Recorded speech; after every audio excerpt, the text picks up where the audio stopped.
Hello student. आज हम बात करेंगे मूल अधिकारों की क्लास थर्ड। और क्लास थर्ड में आज हम बात करने वाले हैं मूल अधिकारों में अनुच्छेद वाइज कंटेंट। अनुच्छेदों में क्या प्रावधान किए हुए हैं उनके बारे में एक एक करके हम डिटेल में समझेंगे। पिछली क्लास में हमने बात की थी मूल अधिकारों की खास विशेषताएं, फीचर्स ऑफ फंडामेंटल राइट्स। और आज हम बात करने वाले हैं मूल अधिकारों के बारे में आर्टिकल वाइज। तो आर्टिकल वाइज जब हम बात करते हैं तो सबसे पहले यहां पर आप देखिए,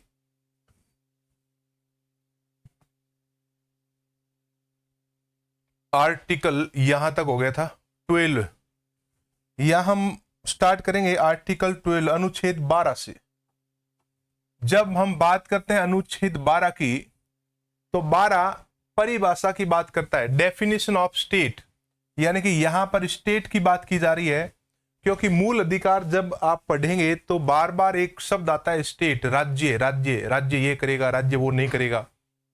तो पहला जो आर्टिकल है फंडामेंटल राइट्स का, इसमें डिफाइन किया है स्टेट को कि स्टेट शब्द जब आए तो आप इस स्टेट को भारत माने। स्टेट को क्या माने? इंडिया। देखो ये कह रहा है कि the state includes the government and parliament of India and the government and the legislature of each of the states and all local other authorities within the territory of India और under the control of the government of India. Bharat और राज्य सरकार के अधीन जितने भी संस्थाएं हैं, आयोग है, बोर्ड है, ये सारे के सारे स्टेट की डेफिनेशन के पार्ट है। तो स्टेट में क्या क्या शामिल है उसकी बात की जा रही है यहां पर। तो स्टेट में भारत सरकार शामिल है, केंद्र सरकार जिसको बोलते हैं, यूनियन गवर्नमेंट जिसको बोलते हैं, पार्लियामेंट शामिल है, भारत सरकार की संसद, और राज्य सरकार उसमें है, और उसके साथ साथ लोकल बॉडीज, आयोग, बोर्ड वगैरह, ये सब स्टेट के अंतर्गत आते हैं। उसके बाद में यहां पर ये कहा जा रहा है article 13 law inconsistent with fundamental rights. Inconsistent का मतलब होता है जो उसके खिलाफ हो, जो उसके समतुल्य न हो। अगर मूल अधिकारों का, आर्टिकल 13 कह रहा है कि मूल अधिकारों में कमी करने वाले वो सभी कानून जो मूल अधिकारों के खिलाफ है, उनके संदर्भ में क्या किया जाए। देखो, article 13 declare that all laws that are inconsistent with or derogation of any of the fundamental rights shall be void। तो डेरोगेशन का मतलब होता है घटाना। ऐसे प्रावधान मूल अधिकारों के जो कानून में सरकार ने कोई कानून बनाया है उसके अंदर मूल अधिकारों को घटाते हैं, डेरोगेट करते हैं। Any of the fundamental rights, मूल अधिकारों में कमी करने वाले वो सभी कानून वॉइड यानी कि शून्य घोषित कर दिए जाएंगे। सेल बी वॉइड यानी कि वो सब जीरो माना जाएगा। समझे? यानी कि सरकार समय समय पर कानून बनाती रहती है। जब सरकार कानून बनाती है उस दौरान कुछ कानून ऐसे होते हैं जो मूल अधिकारों के खिलाफ होते हैं। तो ये कह रहा है ऐसे कानून अगर आपने बनाए जो मूल अधिकारों में कमी करे, मूल अधिकारों के खिलाफ है, तो उन कानूनों को रिजेक्ट कर दिया जाएगा। बीकाजी बनाम मध्य प्रदेश केस 1951 के अंतर्गत सुप्रीम कोर्ट में एक वाद आया और वो वाद अनुच्छेद 13 से संबंधित था। और उसमें सुप्रीम कोर्ट ने निर्णय दिया कि अगर कोई प्रावधान संविधान लागू होने से पहले था या कोई प्रावधान संविधान लागू होने के बाद बन गया जो मूल अधिकारों में कमी करे, उन सब के खिलाफ न्यायपालिका एक्शन ले सकती है। और डॉक्ट्रिन ऑफ इक्लिप्स एक सिद्धांत आता है, डॉक्ट्रिन ऑफ इक्लिप्स। देखो, इक्लिप्स का मतलब होता है ग्रहण, डॉक्ट्रिन का मतलब होता है सिद्धांत।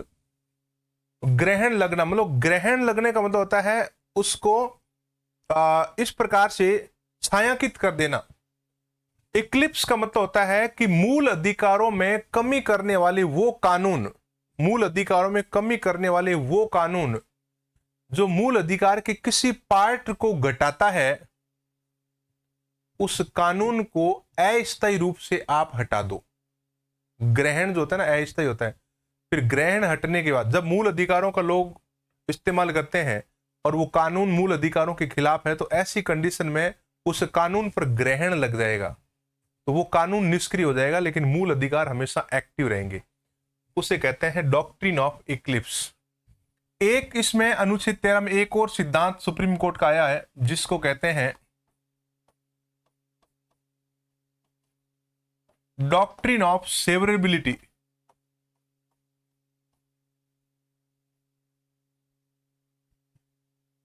सेवरेबिलिटी, सेवरेबिलिटी का मतलब होता है पृथक्करणीयता का सिद्धांत, और इक्लिप्स का मतलब होता है आच्छादन का सिद्धांत। अगर मूल अधिकारों में कमी करने वाला कोई कानून, कोई ऐसा कानून जिसका कोई एक पार्ट जो है ना वो मूल अधिकार के खिलाफ है, पूरा कानून तो गलत नहीं है लेकिन उसका एक कोई पॉइंट जो है मूल अधिकारों के खिलाफ है, तो उस पॉइंट को वहां से हटाकर निकाल दो बाहर। सेवरेबिलिटी जो छानते हैं ना, जो आपने देखा होगा घर में हम अनाज को साफ करते हैं छलनी से साफ करते हैं, तो वहां पर अनाज नीचे आ जाता है जो सही होता है वो, और कंकड़ जो होता है वो साइड में हो जाते हैं, तो उसे सेवरेबिलिटी बोलते हैं, सेवरेबिलिटी। इसी प्रकार से कानून को भी छाना जाता है, कानून के जो कंकड़ पत्थर होता है ना खराब वाला पोर्शन वो साइड में कर देना, सेवरेबिलिटी या पृथक्करणीयता का सिद्धांत कहलाता है। तो ये सुप्रीम कोर्ट के द्वारा दिए गए समय समय पर कुछ निर्देश हैं। Law inconsistent with fundamental rights में ये कह रहा है कि it expressively provides for doctrine of judicial review. ये कह रहा है कि जुडिशियल रिव्यू एक्सप्रेसिवली यानी कि बड़े स्तर पर ये न्यायिक पुनरावलोकन की शक्ति देता है। जुडिशियल रिव्यू को हम हिंदी में कहते हैं न्यायिक पुनरावलोकन। क्या कहते हैं?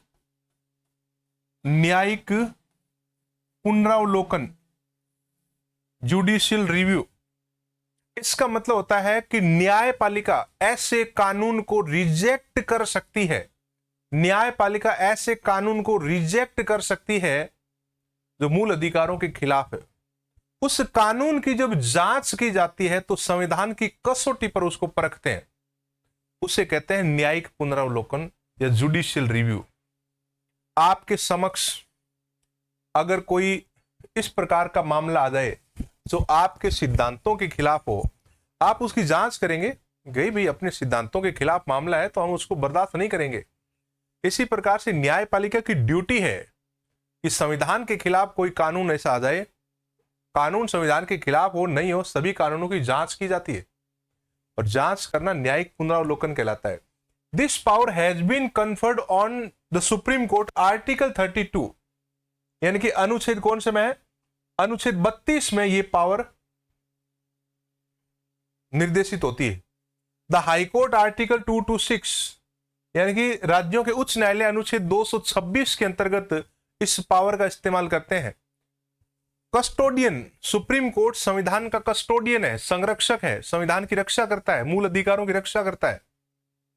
That can declare law unconstitutional and invalid on the ground of contravention of any of the fundamental rights, यानी कि विवादित, कंट्रोवेंशन जो उसके विपरीत है मूल अधिकारों के, अनकॉन्स्टिट्यूशनल यानी कि असंवैधानिक, ऐसा कानून जो असंवैधानिक है, इनवैलिड है, ground of contravention any of the fundamental, मूल अधिकारों, सिंपल सी बात करें तो मूल अधिकारों के विपरीत अगर कानून है, संविधान के खिलाफ कानून है, तो इन सभी कानूनों को रिजेक्ट किया जा सकता है न्यायपालिका द्वारा। सिंपल सी बात है। अब हम एंट्री करते हैं मूल अधिकारों के वर्गीकरण में, मूल अधिकारों के वर्गीकरण में। Right to equality, right to equality, Hindi में बोले तो समता का अधिकार।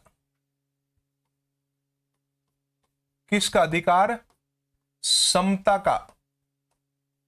समता को मैं समानता बोल दूं तो आप समानता बोल सकते हैं, आप बड़े आदमी आप कुछ भी बोल सकते हैं, लेकिन जो जरूरी है वही बोलो तो ठीक रहेगा, फालतू की बातें नहीं करें। समता और समानता में अंतर है। आपने जनरली इसको यही पढ़ा है कि समानता का अधिकार, समानता का अधिकार। समता और समानता में अंतर यह है कि समानता हम हर परिस्थिति में समान मानते हैं, लेकिन कानून हर परिस्थिति में सबको समान नहीं मानता है। कानून भेदभाव करता है, कभी कभी जहां जरूरत है वहां भेदभाव करके लोगों को फायदा पहुंचाया जाता है, उसे हम कहते हैं समानता, यानी कि परिस्थिति के अनुसार समानता।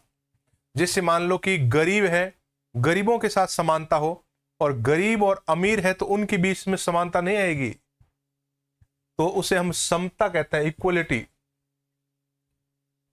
Right to equality article 14 to 18, अनुच्छेद कहां से कहां तक है?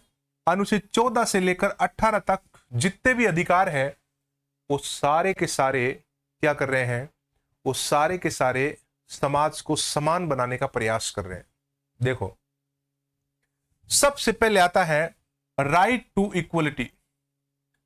राइट टू इक्वलिटी में आर्टिकल 14 सबसे पहले कौन सा आएगा? आर्टिकल 14, अनुच्छेद 14, equality before law and equal protection of laws.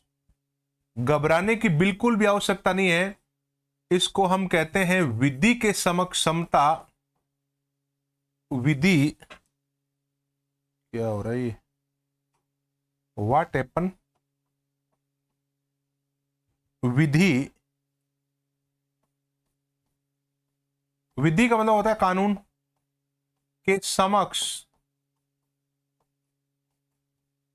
समता, और विधियों का समान संरक्षण। ये तो हो गया विधि के समक्ष समता, इक्वलिटी बिफोर लॉ और इक्वल प्रोटेक्शन ऑफ लॉ। देखो, विधि के समक्ष समता हमने लिया है ब्रिटेन से। कहां से लिया है? ब्रिटेन से। और विधियों का समान संरक्षण हमने लिया है अमेरिका से।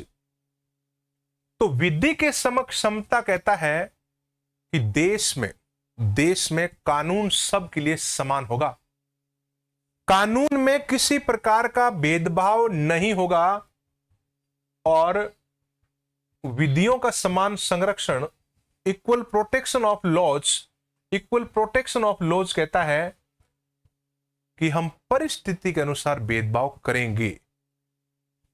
देखो, इसका एग्जाम्पल आपके सामने चित्रों में दिखाई दे रहा है। यहां पर लिखा है इक्वलिटी बिफोर लॉ।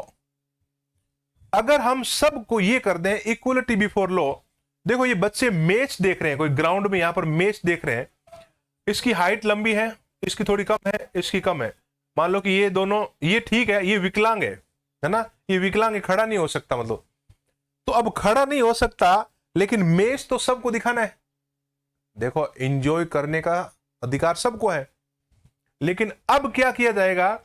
इनको देखो, इसको दिक्कत हो रही है क्योंकि हाइट कम है इसकी, और ये खड़ा नहीं हो सकता क्योंकि विकलांग है, टांगे काम नहीं कर रही है। तो अब ये 3 प्रकार की व्यक्ति है, लेकिन इनको आप इक्वल कर दोगे तो ये तो कभी मैच देख ही नहीं पाएगा बेचारा। लेकिन मैच तो दिखाना है ना, समाज में विकास तो सबका होना चाहिए ना। तो क्या किया हमने? देखो, जो विकलांग था उसके लिए सहारा दे दिया, और इसको एक बॉक्स और देकर खड़ा कर दिया, बेटा तो इसके ऊपर खड़ी हो जा। और अब देखो, तीनों बराबर देख रहे हैं, अब तीनों मैच देख रहे हैं, एंजॉय कर रहे हैं। इससे कहते हैं विधियों का समान संरक्षण। विधि के समक्ष समता तो ठीक है, अपराधों में हम इस्तेमाल करते हैं, जब दंड देते हैं तो सबको बराबर देंगे, जितना कानून का उल्लंघन किया उतना दंड सबको बराबर मिलता है, वहां कोई भेदभाव नहीं होता है। लेकिन जब सुविधाएं दी जाती है ना लोगों को, तो सुविधाएं इस प्रकार से दी जाती है, जो गरीब है उसको लिफ्ट किया जाना जरूरी है, जो अमीर है वो ऑलरेडी एंजॉय कर रहा है, अपने अधिकारों का, लेकिन गरीब को लिफ्ट करना है, उसे हम कहते हैं रिजर्वेशन, आरक्षण। आरक्षण का मतलब ये होता है कि जिनके पास सुविधाओं का अभाव है उन लोगों को सरकार थोड़ा ऊपर लिफ्ट करे, साथ दे, जिससे वो बराबर हो जाए, और बराबर हो जाएंगे तो अपना समान हो जाएंगे। इसीलिए तो कहते हैं समानता का अधिकार, तब समान होंगे। अभी समान है नहीं समाज। देखो यहां पर मैं आपको एग्जाम्पल देता हूं कि ये जो कह रहा है ना, विधि के समक्ष समता, और मैं इसको समझाता हूं आपको, विधियों का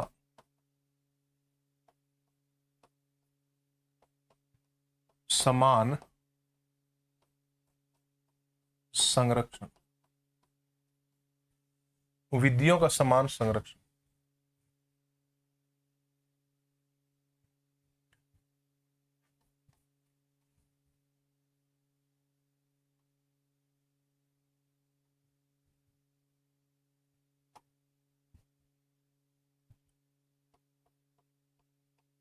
अब आपको दिखाई दे रहा होगा, मैं बड़ा बड़ा लिख रहा हूं, विधियों का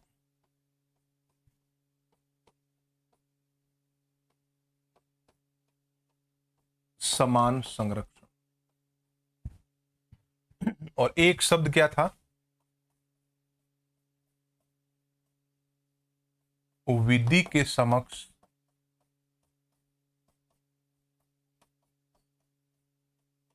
समता।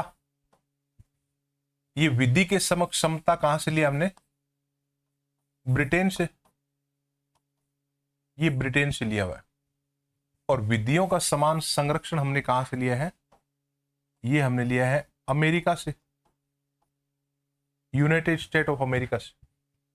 विधियों का, विधि के समक्ष समता तो कहता है कि कानून में सब लोग बराबर होंगे, और कानून में सब लोग अगर बराबर हो जाएंगे तो फिर दिक्कत नहीं आए, इसलिए विधियों का समान संरक्षण जोड़ा है। और इसका मतलब होता है कि समान परिस्थितियों में समान व्यवहार, यानी कि समान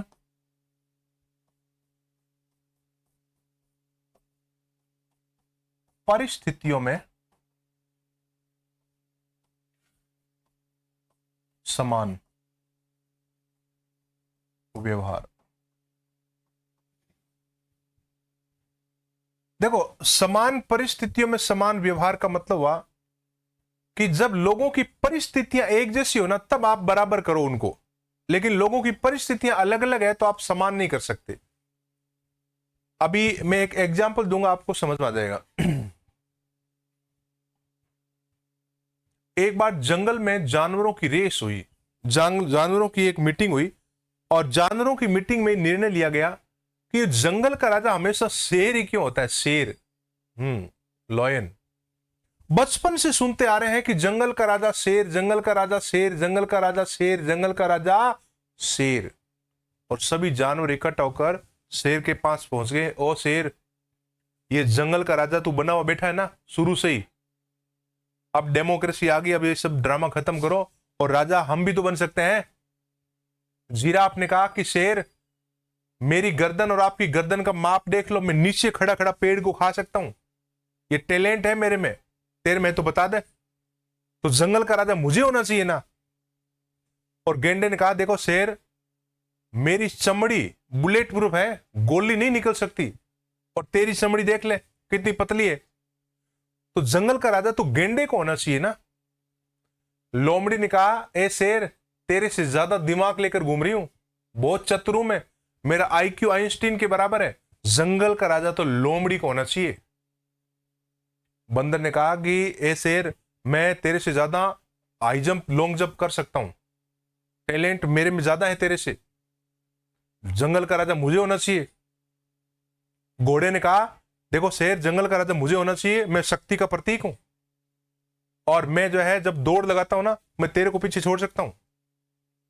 फिर चीता आ गया, चीता आ गया, चीता ने बोला कि दौड़ में मैं सबको पीछे छोड़ दूंगा, जंगल का राजा तो फिर मुझे होना चाहिए। तो ऐसे करके शेर ने बोला चलो ठीक है, तुम्हारी दौड़ ही करवा लेता हूं, तुम कल सुबह 9 बजे सारे लोग आ जाना, और यहां पर एक रेस होगी। क्या होगी यहां पर, एक रेस होगी, उस रेस में जो जीतेगा वो जंगल का राजा बन जाएगा। अब सारे जानवर खुश हो गए, मजा आ गया, तो अब अपना नंबर हो सकता है, आ सकता है, अब तो जंगल के राजा हम बनेंगे। और रात को घर जाकर अपने परिवार वालों को सबको बताया, देखो कल जो है अपना एक कंपटीशन है, एक शेर रेस करवाएगा वहां पर, और उस रेस को जीतेगा तो वो जंगल का राजा हो जाएगा, और मुझे लगता है कि मैं रेस को जीतूंगा। और घर पे जब खुशियां बनाई गई और मिठाइयां बांटी, और तो बस पार्टी करेंगे, पर बड़ी पार्टी कल जीतने के बाद। अब जो है सुबह नहा धोकर सारे जानवर पहुंच गए इस जंगल में शेर के पास, और शेर ने कहा, आ गए तुम सब लोग? हाँ आ गए, एक लाइन में खड़े हो जाइए, लाइन में खड़े हो जाइए, और अब मैं कहूंगा वैसे वैसे करना है। सारे जानवर एक लाइन में खड़े हो गए, क्योंकि उनको पता है ना कि राजा बनाया जाएगा आज। शेर ने बोला कि दूर पीछे मुड़, दूर 200 मीटर दूर एक आम का पेड़ है, दिखाई दिया?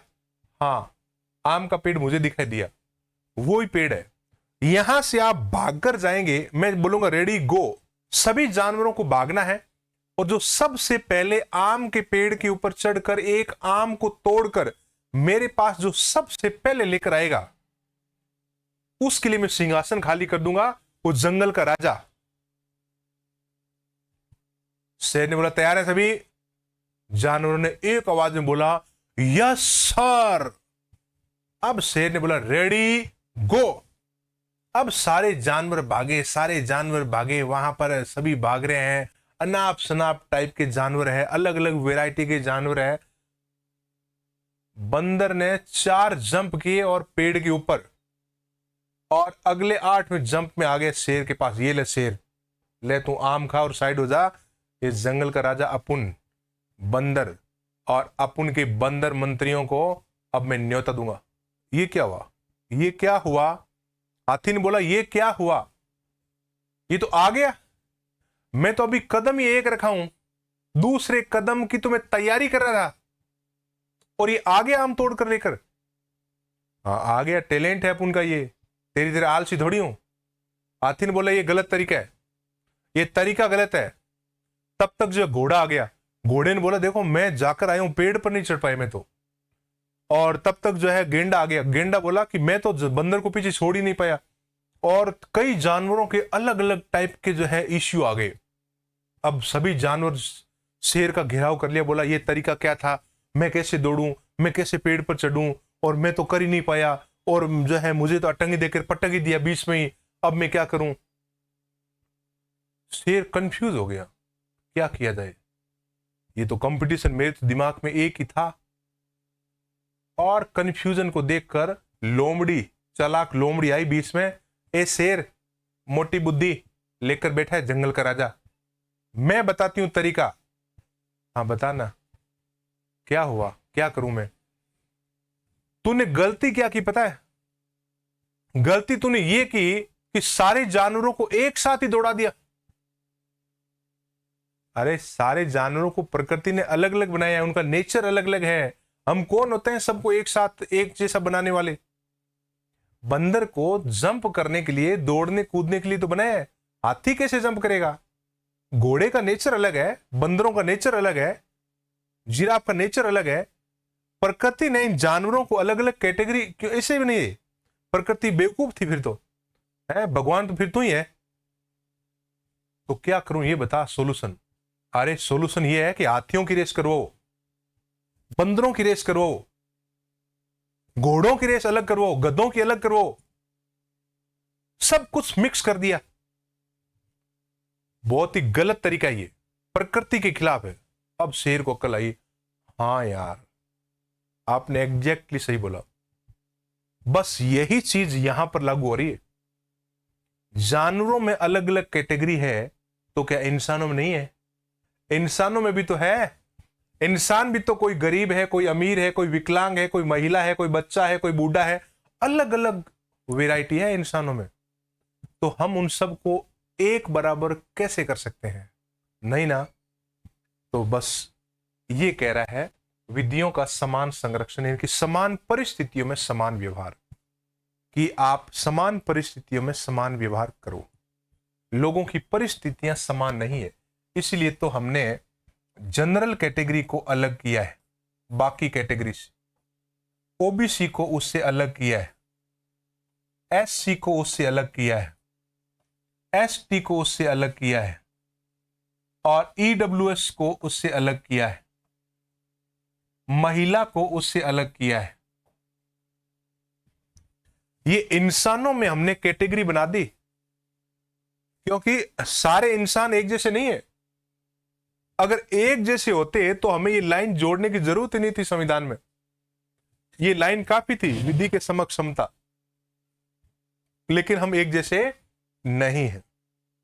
इसलिए आरक्षण की, रिजर्वेशन की आवश्यकता पड़ी कि हम इनके साथ भेदभाव नहीं करेंगे, लेकिन इन दो के साथ भेदभाव करेंगे। हम इस ग्रुप के साथ कोई भेदभाव नहीं करेंगे, लेकिन इन दो के साथ भेदभाव करेंगे। इसके साथ भेदभाव नहीं करेंगे, लेकिन इन दो के साथ तो भेदभाव करेंगे। इसके साथ भेदभाव नहीं करेंगे, लेकिन इसके और इसके बीच में तो भेदभाव करना ही पड़ेगा। इन दोनों के बीच में भेदभाव करना ही पड़ेगा, महिलाओं के बीच में।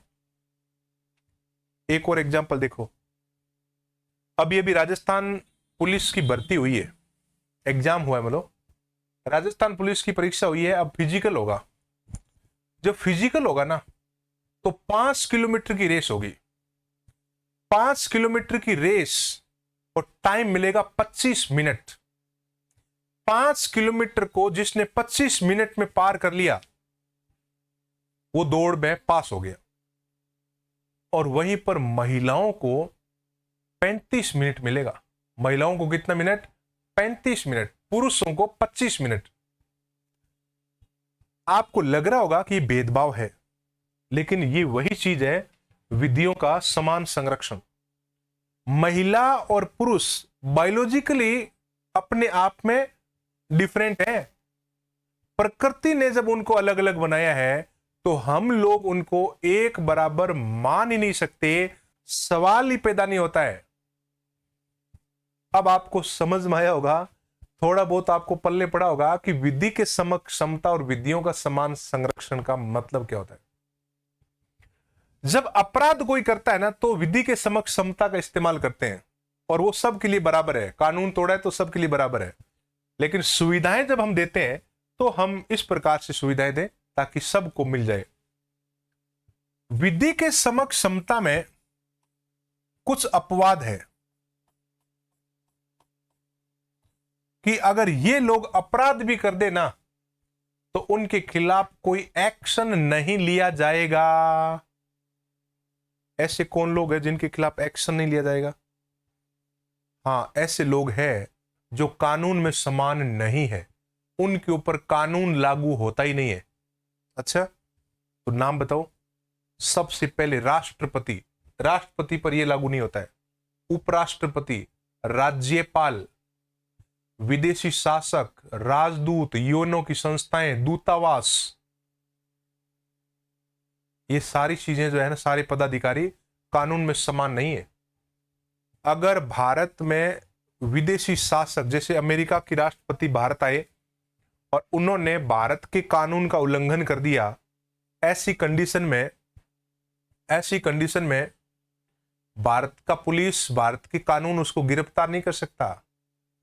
हम उस देश को कहेंगे कि भाई यहां आपके राष्ट्रपति महोदय आए और देखो क्या करके गए हैं, कानून तोड़ दिया हमारा, तो वो देश कार्रवाई करेगा। हम नहीं कर सकते।